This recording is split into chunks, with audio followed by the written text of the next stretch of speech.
I'm going to turn now to Halla Holmarsdottir, who is, of course, DigiGen's project coordinator, managing the team of 50 researchers from 8 countries. Halla is a professor at the Oslo Metropolitan University in Norway, and her research and experience includes ethnographic field work with children and young people, scientific coordination and collaboration, cross-national and interdisciplinary work on marginalization in particular in education, social justice, gender, education, youth, bringing all those different areas together. And her work has taken a central focus in looking at the way in which education for teachers can contribute to providing better competencies for democratic participation. It's a vast area of a very impressive CV, Halla, but tell us more. I know you're staying with us all day, but give us your opening thoughts about why today is so important. Thank you very much, Jennifer, and welcome to everyone, and thank you for joining us for DigiGen's Policy Forum. We look forward to sharing some of our work and results with you here today, and we also look forward to the dialogue session later on this afternoon. As the invitation to today's event mentions, this is the midterm point for the project. At DigiGen, we aim to develop significant knowledge about how children and young people use, but also are affected by the technological transformations in basically their everyday lives. It's really the everyday lives of children that we're concerned with.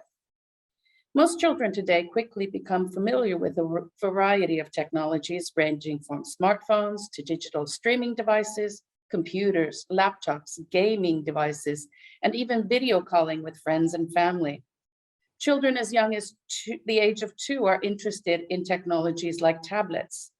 And the relationship with technology remains constant throughout the lives of children and young people, but is also affected by the development of relational systems, the types of technology and the way such digital media is managed, as well as the diversity of the members in the relationship a child and a young person has with the larger society around them. Children are attracted to the internet for specific reasons. Adolescence, for example, it's a stage when youth try on different identities to form their own idea about who they are. Young people use technologies as a way to try on different identities and a way as to gain autonomy and a way to connect with their peers. This was obviously very important and crucial during the last year, particularly. For instance, young people make use of technologies for a variety of reasons, like gaming, social networking, civic participation, and the optimization of educational homework opportunities, to give you a few examples. We hope to share some experiences with you here today from our work in some of these areas.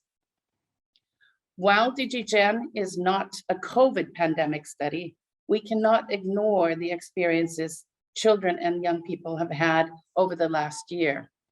While everyone has been affected by the pandemic, I think we can all agree that children and young people have been adversely affected across many areas in their lives, at home, in their leisure time, their ability to participate civically, but also perhaps, and the most visible, and controversial, through school closures.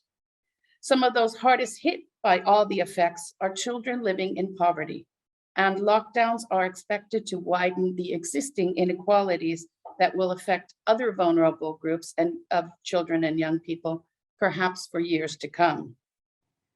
Those, for example, from the poorest households will pay a high price, as they will fall further behind and have fewer resources available to catch up once the pandemic threat has passed.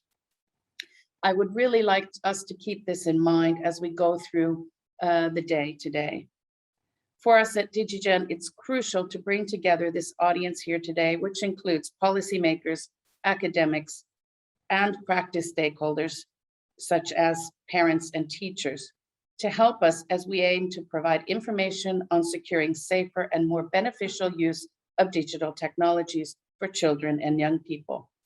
The forum takes a dialogical approach in which the provisional findings of the project will be presented in sessions 1 to 3, and the participants are consulted on the most important directions of DigiGen's future policy and practice through an engagement in session 4 later this afternoon. This is where all of you are important and your input is crucial. I hope that this will help inform our work as we move into the final year and a half of the project. And I want to close this by thanking all of you and hope that you enjoy the day with us. Jennifer, back to you.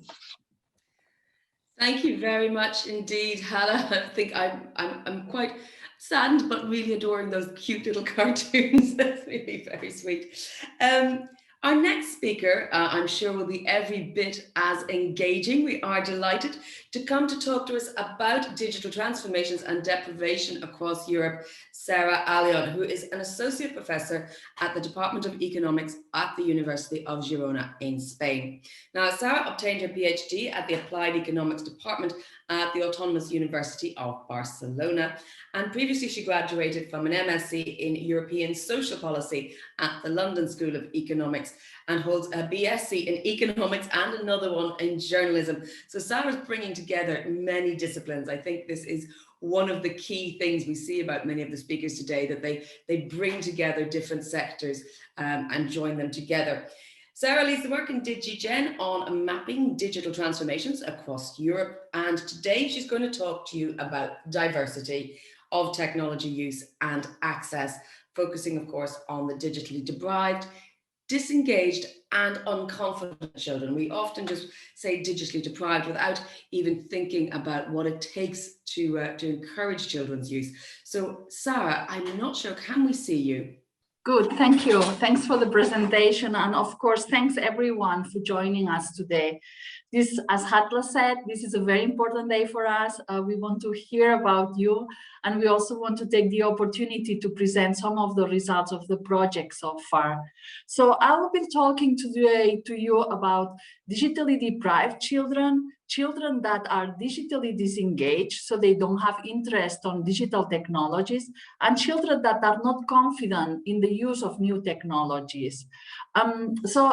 Naturally, the COVID pandemic has completely changed the need for internet connectivity and also for technological devices across the population, but particularly so among children. So we already know that in order to stop the spread of the virus, many countries decided to move their teaching completely online or partially online.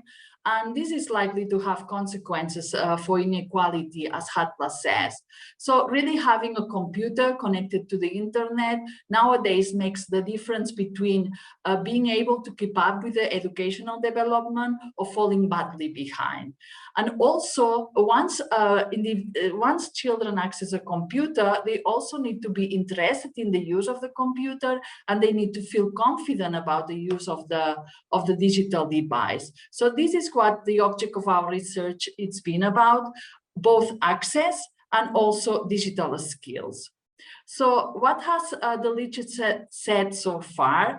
Well, much of the work on digital inequality in the very beginning focused on access. So what we call the first level of the digital divide, which, you know, up to here was pretty much assumed to be largely resolved. This made a move for the research to focus rather than on access, also on digital use and digital competencies. And this is what we call digital skills, or the second level of the digital divide. Yet the pandemic has come to show us that the assumption that every kid has access to a computer and every kid knows how to use the internet or how to use a computer, it's really inaccurate. And this is something that I'm going to show you in the next minutes. So just a preview of the results. In the project, we have found, using data from the EU SILC, that on average, using the latest wave of data, about 5% of children in Europe are digitally deprived. This means that they live in a household that cannot afford to have a computer. They don't have a computer because they don't have the money to buy it, or they don't have or they don't have internet connection, again, because they don't have the resources to be able to pay internet bills. And on the other hand, we have found using data from PISA that about 6% of 15-year-olds in Europe are digitally disengaged. They are not interested in the use of new technologies, and 8% of them, they are not confident in the use of new technologies. So learning who are these kids, who are the digitally deprived, who lack the interest, who lack the confidence, I think it's very important if we are to design effective policies to reduce digital inequalities. So I will first present our work on digital deprivation, and on the second place, I will present some work on confidence and interest. So what do we do in the project? We have taken data from the European Union Statistics on Income and Living Conditions, the EU SILC, which is given to us from Eurostat. And the analysis focuses on the last wave of data, which refers to 2019. Of course, a lot has happened since then, but this is the latest data we have. But we also take a look at the last 5 years of data. And the EU SILC is a great source for us because it's a database that allows us a comparative analysis across Europe. So we have included 32 countries. And it also gives us a lot of information on the socioeconomic background of children. So we know household income, we know parental characteristics, we know household structure, whether they suffer a level of material deprivation. And the database exists since 2004. So we are able to track changes over time. So how are we going to define who is a digitally deprived child? We are going to use two variables contained in the database. The first one asks at the household level if the household has a computer or not. And if the answer is negative, then the question continues and they ask household members why they don't have a computer and whether they would like to have one, but actually they cannot afford it. So we are only going to take as digitally deprived those households that they tell us that they don't have a computer because they cannot afford it. If there are other reasons why they don't have a computer, for example, because they don't want to have it in their lifestyle, they don't want to have a computer in the household, we do not consider those families.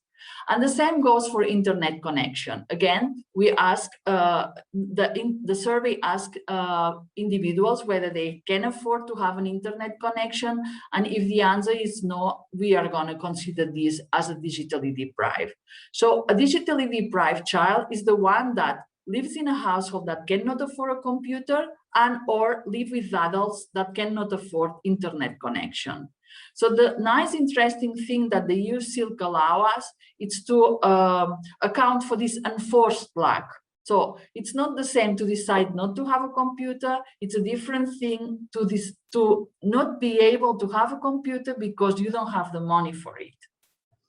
Now, these are the main results. 5.3% of children in Europe are digitally deprived. And as you can see on the right-hand side, with this colored map, differences are quite large across Europe. And you can almost see a kind of a north-south divide, with northern countries and continental Europe less affected by the problem, and southern Mediterranean countries, but especially Eastern European countries where the problem is really large. So in the north, like Iceland, Finland, or Norway, you're going to have less than 2% of children digitally deprived, while the problem in Romania, it's 23%, in Bulgaria, it's 20%. So this means that 1 in 5 children, when teaching moves online, they are out of teaching completely because they cannot follow it. They don't have the means to follow it.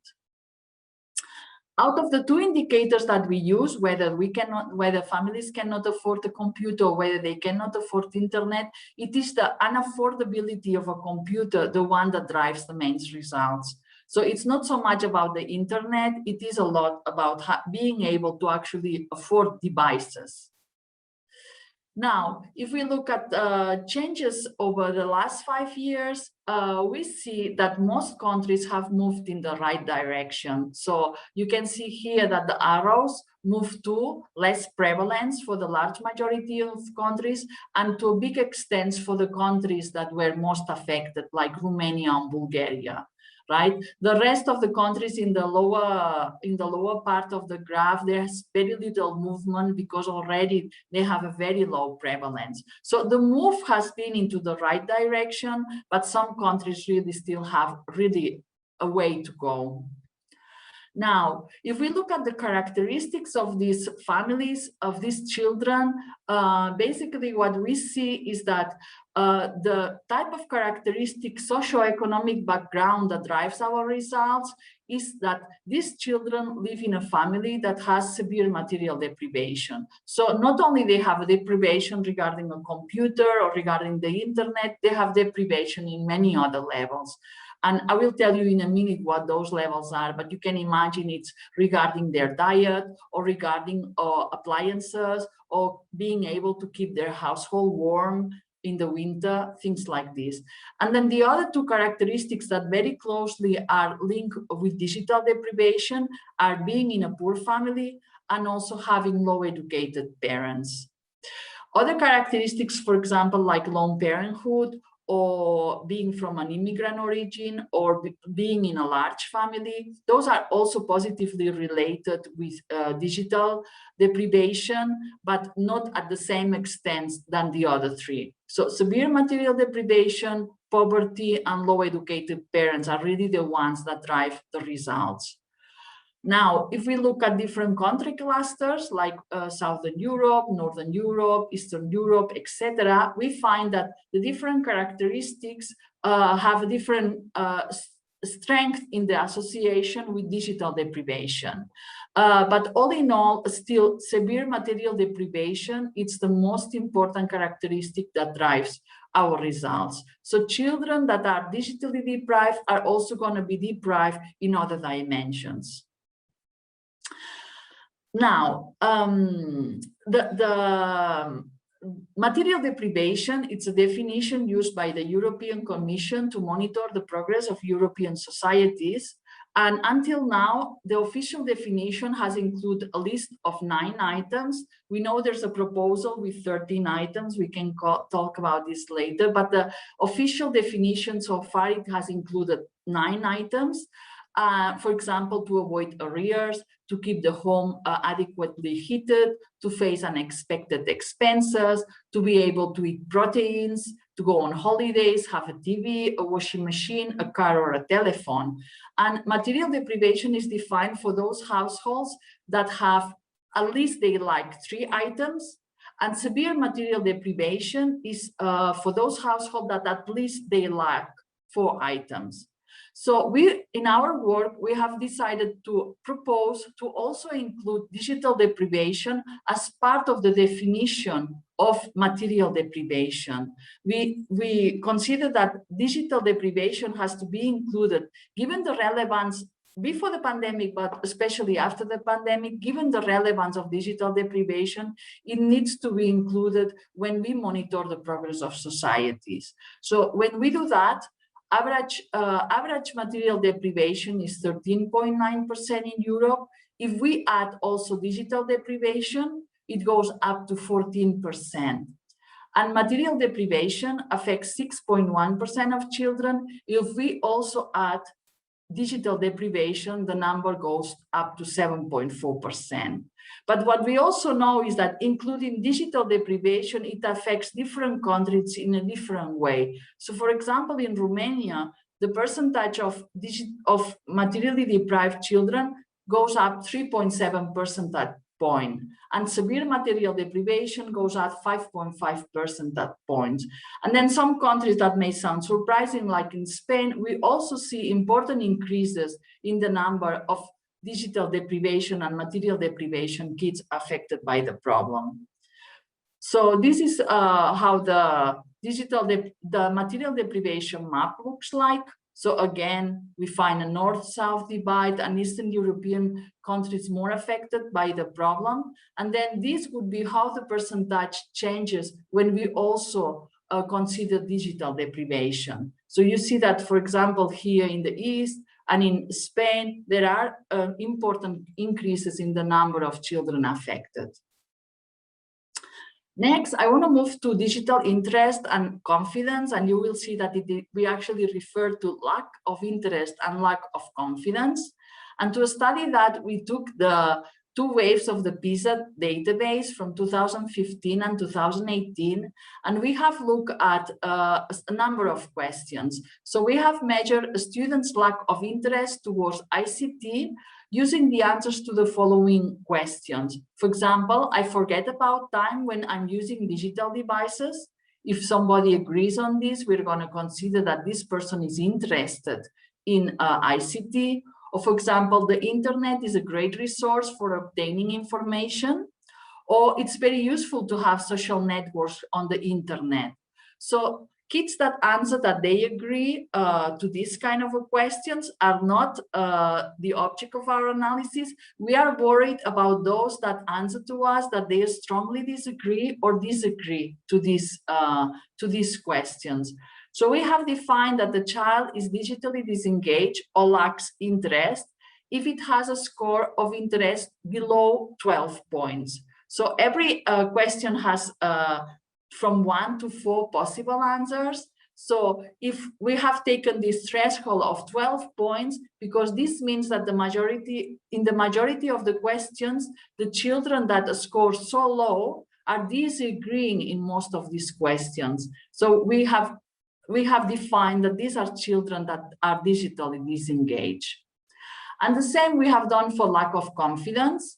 So we have taken questions from from a group of questions, like, for example, I feel comfortable using digital devices. Or if my friends and relatives want to buy new digital devices, I can give them advice. Or I feel comfortable using my digital devices at home. So we are not worried of the children that they agree with these sentences. Again, we are worried about the children that they disagree with these sort of sentences. So if they score less than 10 points, when we sum up all their scores, it means that they mostly disagree or strongly disagree with these sentences, and then we decided that this must be a digitally unconfident child. So how does it look? 6% of 15 years old in Europe are digitally disengaged. So again, this time we find a country clusters that somehow divide the East and the West. Well, we have relatively low levels, for example, in Belgium with 3%, in France with 4%, or in Germany with 3.9%. But we have very high, and again, in the Eastern European countries. So, for example, 17.3% of children in Bulgaria. And remember that, again, this was one of the countries most affected by digital deprivation. These children are telling us that they are not interested in using new technologies. They are disengaged, digitally disengaged. In Albania, 15%, in Serbia, 13%. So again, when teaching move online, these children are not interested in being taught through digital devices. So changes over time, well, you would expect that the more internet is used, the more children are engaged, and it's not necessarily true. So we have found a slight increases between 2015 and 2018 in Estonia, Greece, Spain, Finland, and in contrast, we have found that in other countries, Austria, Belgium, Hungary, Lithuania, the percentage of digitally disengaged children has dropped, but there's really not a pattern. So when we want to design policies to deal with this, we're going to have to come down to every case level and look at what has happened in the particular country.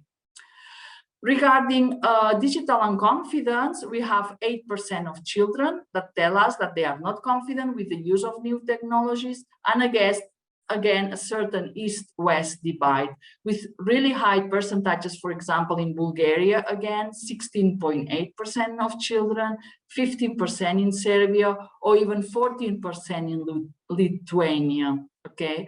So again, case by case. The same is true for changes over time.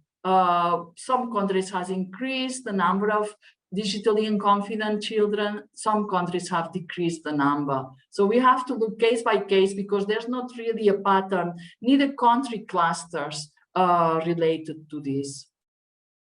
Now, what are the characteristics that are associated with this digital disengagement? Mostly great repetition. So children that have had to repeat their academic year, these are the children that are most strongly associated with digital disengagement. Also, little bonding with their own school, low educated parents, having been bullied, or low level of wealth also increase the probability of being digitally disengaged. And when we look at unconfidence, the one characteristic that it's mostly linked to being a digitally unconfident child is the subjective feelings of little bonding with the school. So little bonding with the school is the most clear characteristic interlinked with this digital lack of confidence.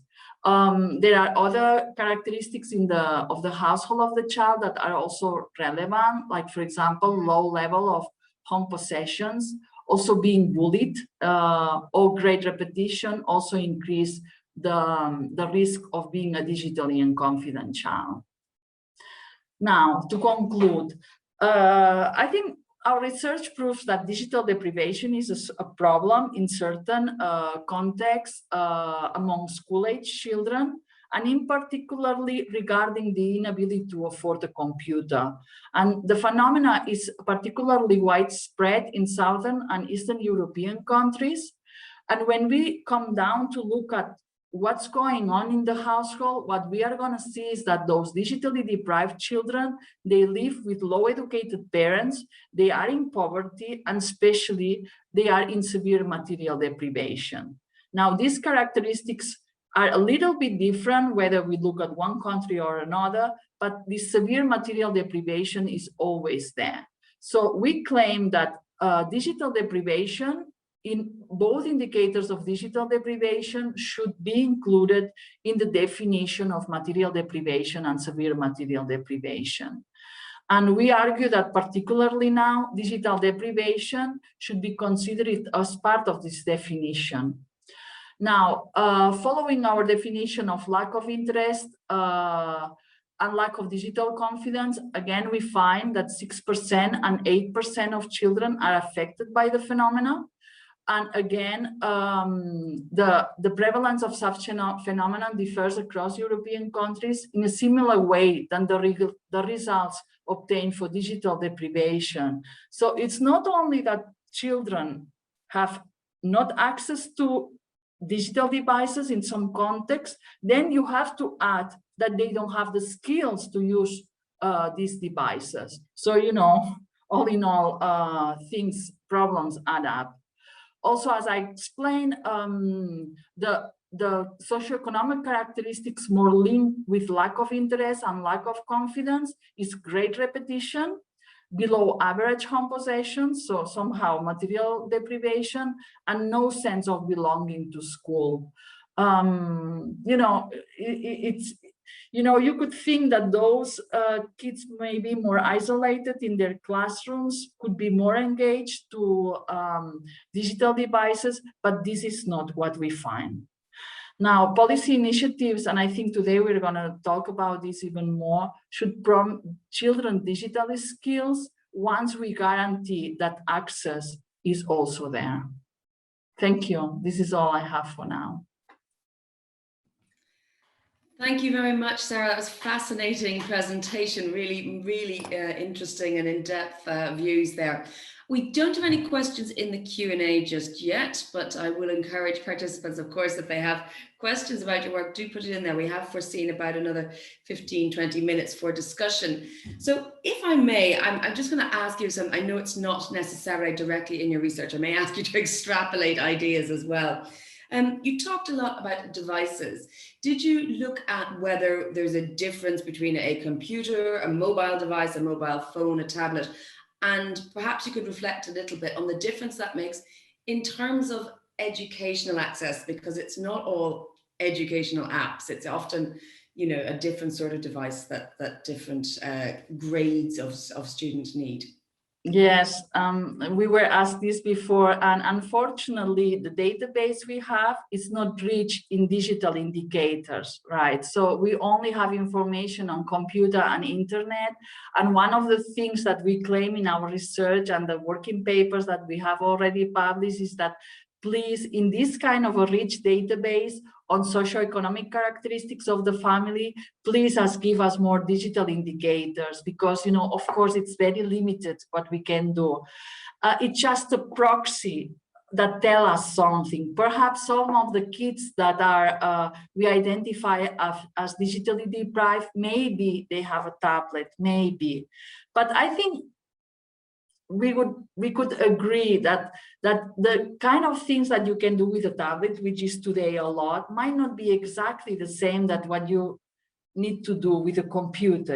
Essay writing, of course you can end up writing an essay in a tablet, but I think we would agree that it's much more comfortable and easier in a computer. So it is true, we don't capture all the phenomena. Let's say it might be also that we identify as digitally deprived somebody that has a smartphone, and a kid that has a smartphone and maybe can do something with the smartphone, but it is a proxy. And next week, what we can do is to actually claim the inclusion of more indicators in this sort of databases, so we can do more research. Yes, I mean, it is certainly something very interesting to look at. I mean, I'm almost even thinking about parallels with the global south, where everything is purely mobile and it's not necessarily an indicator of economic development from an adult population perspective. Yeah. Now, we do have questions coming in, popping up. Oya asked, is a lack of interest necessarily a negative attribute? Hypothetically, less digital use could lead to more pro-social behavior. I mean, it's certainly an angle to consider. It is an angle to consider, and the same could be said for access. Does everybody need to have access, and what or do all kids need to be interested? Well, maybe on their free time they don't need to be interested, and maybe it's even better that they are not interested. But when education moves online, we need to have these kids involved, because the education they are receiving, it's through the internet, it's through a computer. So somehow this gives us a potential indicator of children that when teaching moves online, they are not engaged and they are not learning. So I'm not claiming that every child should be interested in their free time. Maybe it's better than they play football outside. I'm not saying this, but I'm just saying that once we ask children, not only that they follow schools online, but maybe that they also do their homework online, well, it would be better for these kids to be interested and to be confident in the use of these devices, because it makes a difference in their educational development. But no, I am not claiming that everyone should be interested in their free time on devices. Yes. Absolutely. Olaf Capella is asking, would there be any need for more specific data collection to get a clearer picture of digital deprivation? I think you already indicated that absolutely, yes, there is a need. Absolutely. And what we are finding is that those databases that are very rich on characteristics, so socioeconomic characteristics of the household, of the children, those contain very few digital indicators. And on the other hand, those databases that contain a lot of information on digital devices, use, time, blah, blah, those have very few information on characteristics of the child or characteristics of the household. So basically what we need here is like merge forces and create a database that contains a lot of information on the socioeconomic background and a lot of information on the digital world. So Another question here, Elizabeth Molividov says, Sarah, your presentation was absolutely fascinating. I think we're getting a lot of that to the comments. And would you be able to share it? I'm sure we will find a way, Elizabeth. Yes, absolutely. I mean, just contact us. Probably everything is going to be in our website, the DigiGen website, in the end of the day or tomorrow. But absolutely, everything can be shared. And of course, these sessions this morning are being recorded, Elizabeth, so you can look at them or share them with colleagues. A second question there is, how will you be able to get this crucial information to the decision makers on policy? Well, that's what we are trying today, in a way, if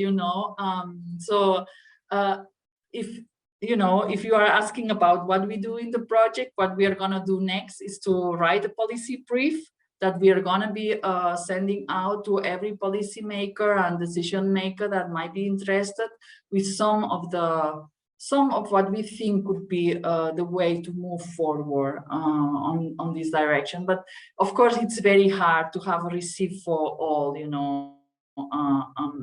but well, that's what we are trying to at least let's make everyone aware of what the situation is. And then, of course, we cannot design policy that way, but we can communicate to policymakers what the situation is, who are the digitally deprived child or uninterested, and then move on with the discussion of how to change this. Yes, I mean, you can't come up with recommendations if people don't acknowledge that there is a need. Exactly. I mean, first we have to know what the situation is. Who are these children? And then I think we can move forward to more concrete policies. Elizabeth's also asking, how can you align digital deprivation with material deprivation in order to get more attention or eyes on this crucial issue? I suppose the point she's trying to make there is that obviously, if there is real material deprivation, be that food, warmth, if we think of the pyramid of needs now, I know in the adult world, there's a joke to add Wi-Fi down at the bottom of it. And it's very much seen as a very privileged, first world, middle class problem. How do you really message to policymakers that it's not just an add-on, that it is actually for children of the digital generation that we're talking about today, an essential? Yes, I mean, I think, well, the pandemic has proven that there is a need there. If we want children to continue partly, totally, or even in a regular school nowadays, many children are asked to do their homework by accessing the internet. So I think we can easily all agree that the need is there, at least for certain tasks. And then we need to, as important it is today to keep the house warm, it is also to be able to access your education. And education, whether we like it or not, happens today through online. So, there is a need there. And, if there are already 9 indicators, of which one is having a TB, this is completely, out of the 2021, you don't need to have a TB to actually access TB content. So why don't we just take, for example, TB out and include computer and internet there? And we will have a more accurate measure of what the progress of European societies is really, while accounting for the need of children to access educational content. So we need to say this, and I know there are other proposals by which they have started to consider the inclusion of internet connection. But also another thing that this research we did proves is that the internet connection is the least of the problem. The problem is actually the access of devices, the access to a computer that will allow you to properly do your homework. So I think these things needs to be all considered. Well, let me just come back to that question on policy recommendations again, because I'm old enough to remember when Neelie Kroes first became the digital commissioner at EU level and set out this dream of every European digital was the slogan by 2020. Now we've passed that and it doesn't seem like it's been delivered. But again, when we're talking about education, that's not an EU competency, as we say in Brussels, that's for member states. So how do you create a sense of, do we have to do it piecemeal? There is no one size fits all, or is there something at, if you like, at EU level that could be done?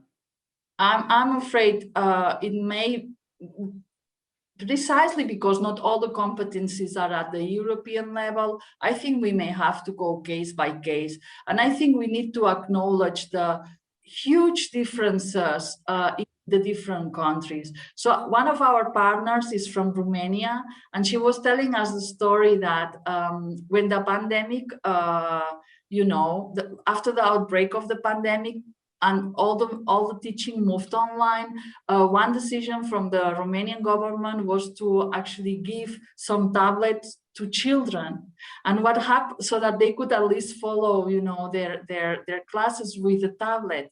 And what happened is that some of these tablets reach to some communities that they don't even have electricity. So these children, they could not recharge their tablet.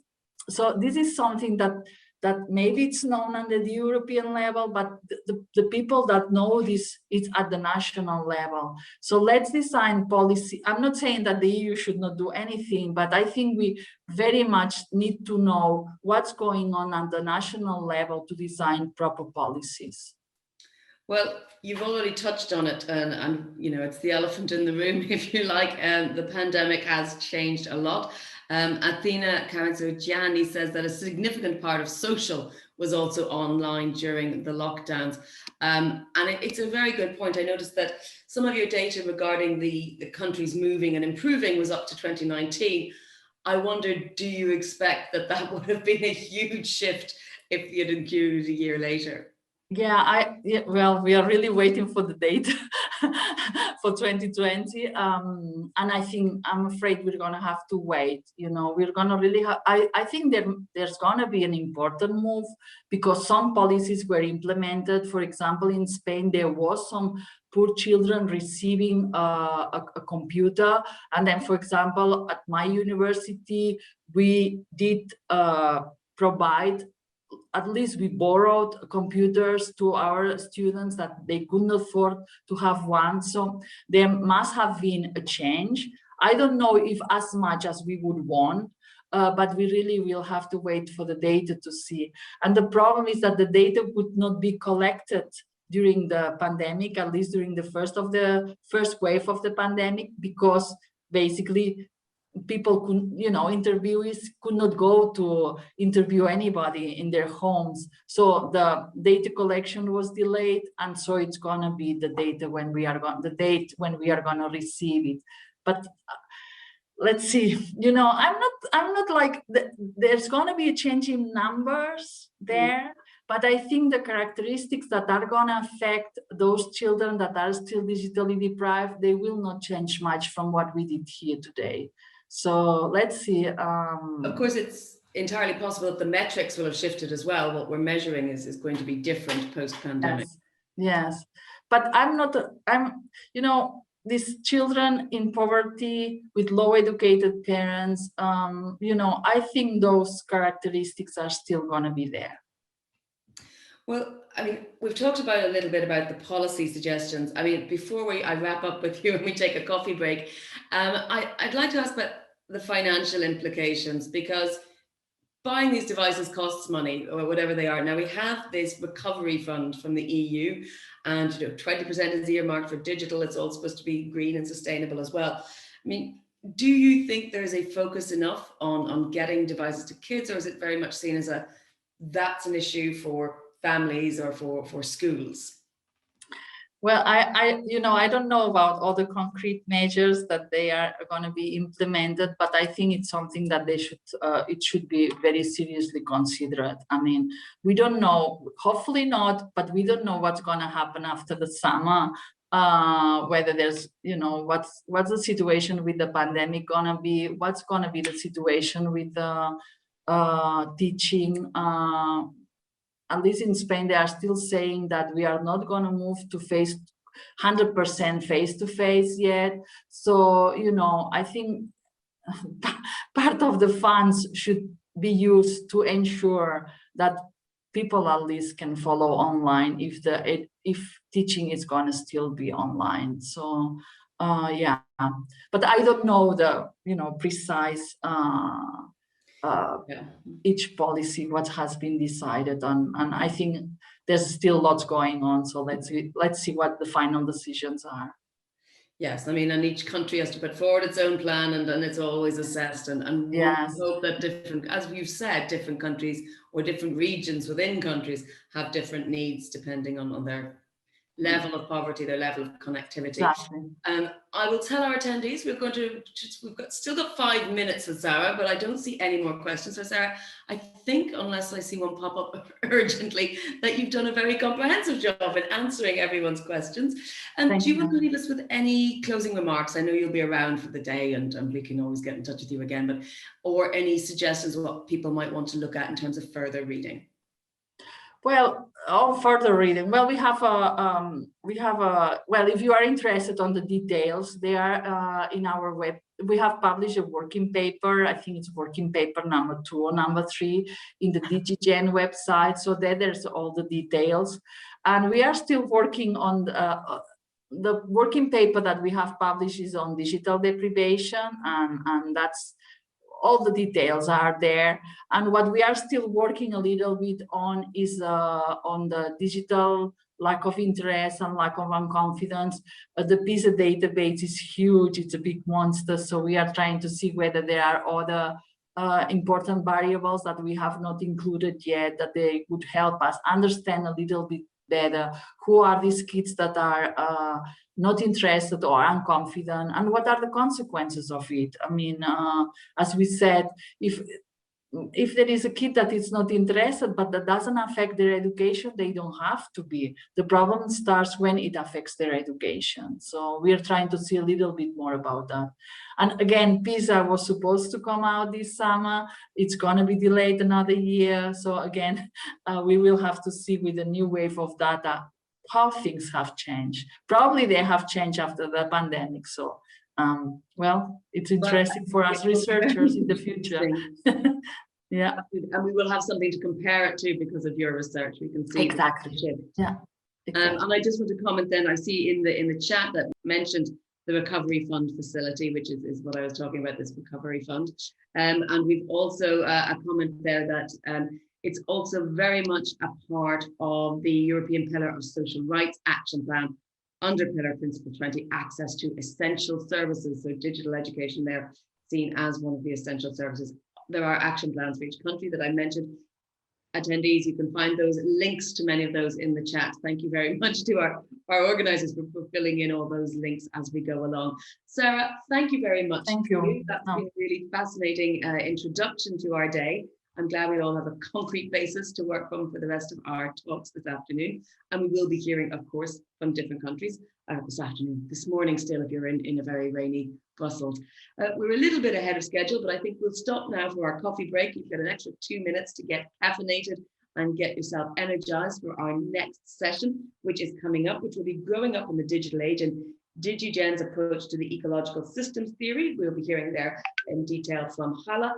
And we will also be looking at the impact of technology on children and young people's everyday lives. 4 great speakers there giving us 10-minute interventions, and I hope you will have plenty more questions for them. So with that, I'm going to take a pause, keep sharing using the social media hashtag DigiGen Europe, and we'll be back here at 11:45, 10:45 European time. Speak to you then. Thank you. Thanks, Sara. Thanks.